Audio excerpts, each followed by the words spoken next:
Join the coven.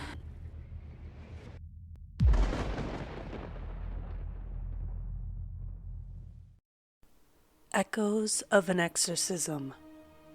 A story written by nmwrites. Part 1. I just bought a new house. I had been shopping for a while, and with the market the way it is, I had to jump at the estate sale find that was still stuffed full with old belongings. Not ideal, but I needed it. As I'm cleaning it out, I came across 2 letters, and I thought I would share with all of you. Because I'm not sure what to make of them. I found the first one in the nightstand, folded up without an envelope. Dearest Dana, the end comes slowly for many of us nowadays. Medicine keeps people alive much longer than it used to, and we can linger in an in-between, neither fully alive nor actually deceased. I am proceeding this way. I can judge it by how many days pass between moments I can clearly remember. I see it in your eyes when you visit. I worry it wears on you, that it breaks off bits of your soul along the way. You're the only one I still have left. By the way, others make excuses in letters and calls, spinning tales of traffic and schedules and hardship. Losing a child does that, of course. My own offspring might serve as more of a forcing mechanism for the various nieces and nephews of mine that remain in this world. I sense your apprehension. I sense the growing darkness between the moments of light. And I want you to know that I am glad you stuck with me until the end. I both hate and love it here. It is the ocean, never changing, but also never the same. The floor smell of lemon-scented cleaner, the only marker of time passing, is the regular substitutions among the population, with new faces introduced as old ones disappear. I have fun watching the staff, the young ones who still have lives beyond these walls. A whole world plays out in simple interactions. Whiskey on the breath of one staff member who no longer wears his wedding ring. Sly glances between 2 others that tell you their flirtations have finally blossomed into something more. I have such vivid dreams now. I wonder if I'm in them on the days you visit and I don't remember. Am I awake? Asleep? I feel I'm mostly living in the past at this point. An echo that still reverberates around inside a body that is quickly failing. Do I speak to you? Are there bits of wisdom in there? I imagine it as a slurred mix of English and my native tongue. Nonsense blended with the promise of some hidden truth known only to those close to death. They tell me I've been screaming in the night. I certainly have been, but not for the reasons they think.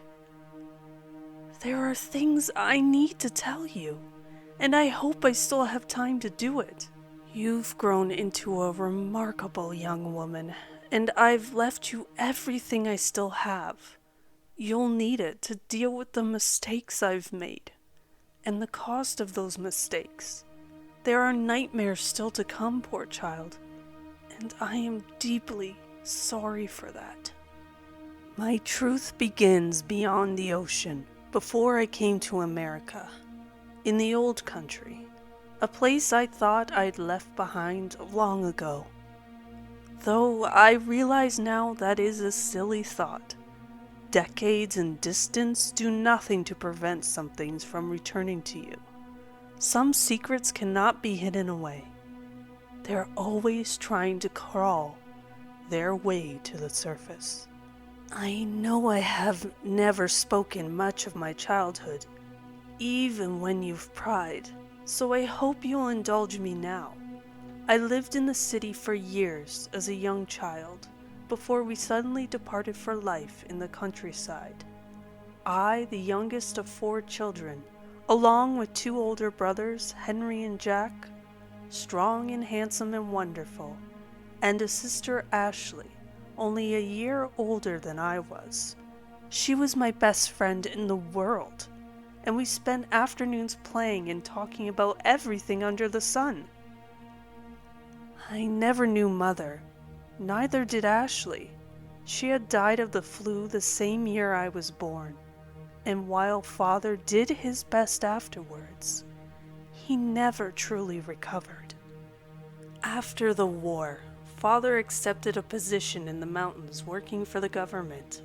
I didn't understand the work then, and I barely understand it now. I just knew we moved from a sensible home in the city into a giant mansion of a home in a mountain town, complete with a giant staff who doted on us. Life became magical. I imagined I went to sleep one night and awoke a princess.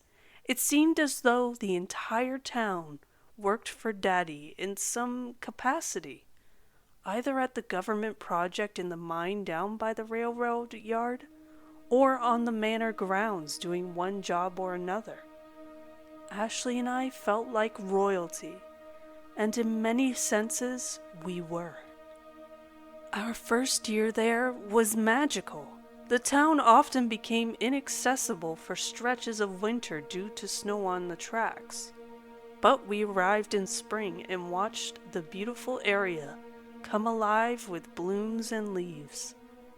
Father worked a lot.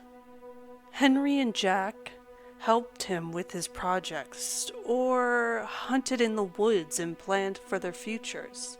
I still remember them returning from their hunts, dirty and smiling, hauling animals they cleaned and roasted for giant feasts. If there is a heaven, I hope it is that year where the future spread out magically before us, and it felt like our happiness would last forever. Our second year seems better still.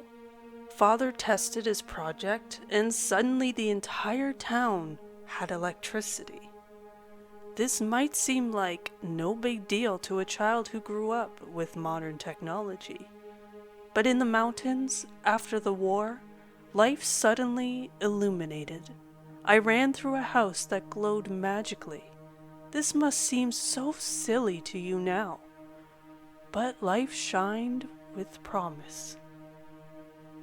That year passed much as the first. Daddy worked harder than ever, and the staff watched after Ashley and I, gently guiding us and ensuring we didn't miss our studies. Henry, my oldest brother, began courting Louise, the only daughter of a notable family in town, and all the staff talked in hushed tones about how beautiful the wedding would be. 2 things happened as autumn turned to winter, dual events that soured our moods. The first being the arrival of the horrible Mr. Hawks. He was a glum man with a face constantly twisted in a look of unhappiness. There was something off about him, his manner strict and dark. He stalked around the town and our home in an impervious way. The government had sent him an audit of some type, and he constantly seemed to be everywhere, watching everyone. Ashley whispered that we had to watch him in return, lest he make trouble for Daddy. No one sucked the joy from a room like Mr. Hawks did. Moreover, he made my skin itch like a bug had run over it. I would often catch him standing and staring at Ashley from a distance, eyes narrowed towards her as she played, but the rest of the time he seemed to spend in constant, unhappy motion. The second occurrence came shortly after the arrival of Mr. Hawks. Henry and Jack were hunting in the woods beyond the mine when suddenly winter arrived early. The blizzard caught us all off guard. We didn't have warning in those times.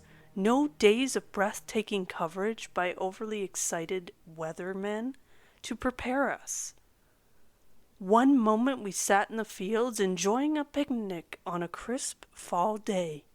The next, huge snowflakes stung our cheeks as we raced back to the manor.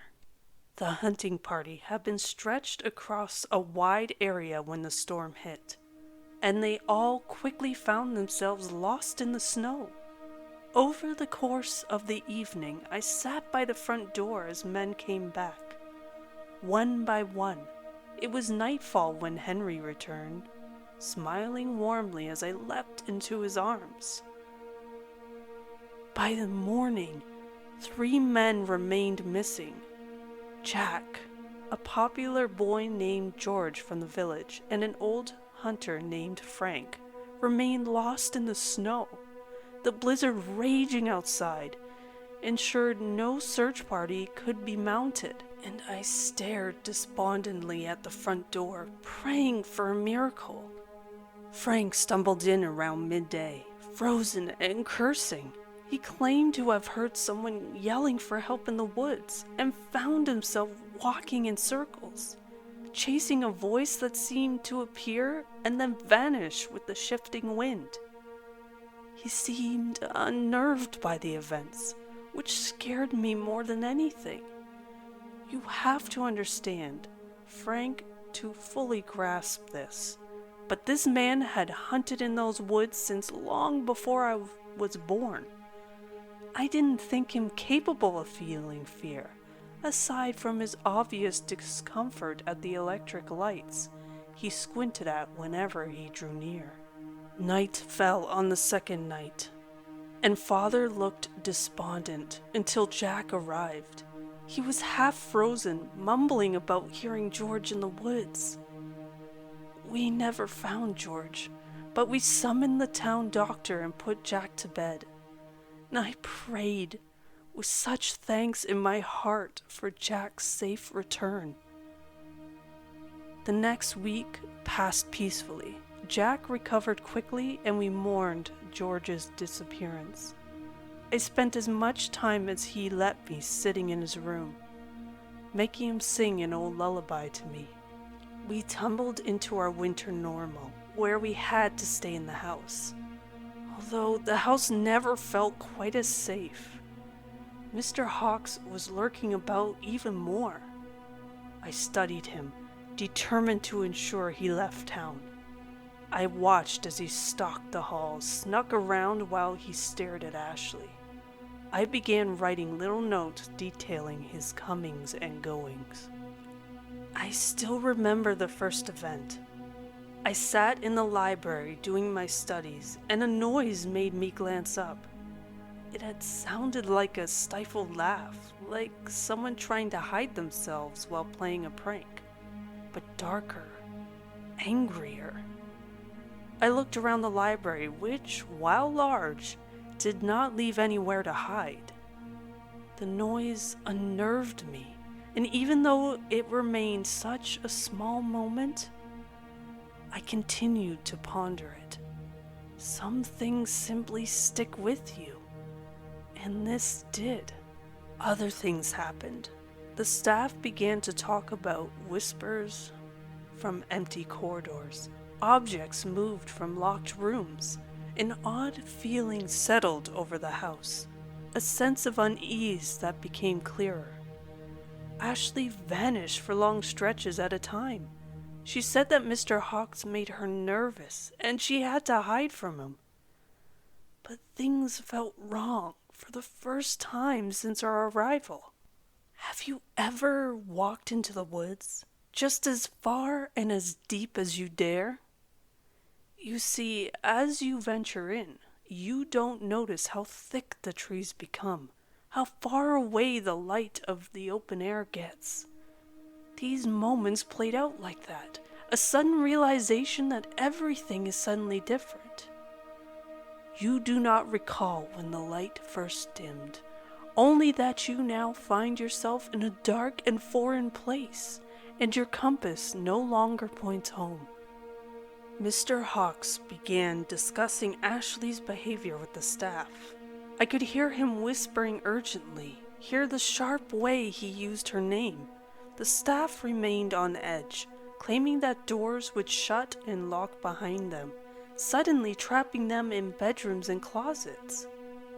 Mr. Hawks tried to discuss something with Daddy, but got yelled at in response, an argument that swelled my heart with pride. Life stretched. I cannot describe it better than that. The atmosphere seemed more taut each day, as though we found ourselves caught in some ancient device that would simply continue its torture until we snapped. And snap we would. The night it happened, I heard the laugh again, stifled and angry and dark. A sound that I cannot describe, but will never forget. I stirred from my bed and heard it again, now outside my bedroom door. I'll never forget that night, padding through the dark halls, following the sound of the laughter, chasing it through the darkness. Each step terrified me, as did the dull glow down the stairs that grew brighter as I drew closer. I knew I shouldn't go, that I should go back to bed or summon Daddy or someone to help.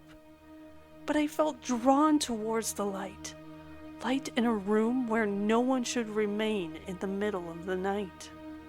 The laughter drew me onwards, and before long I stood before a scene that no child should see.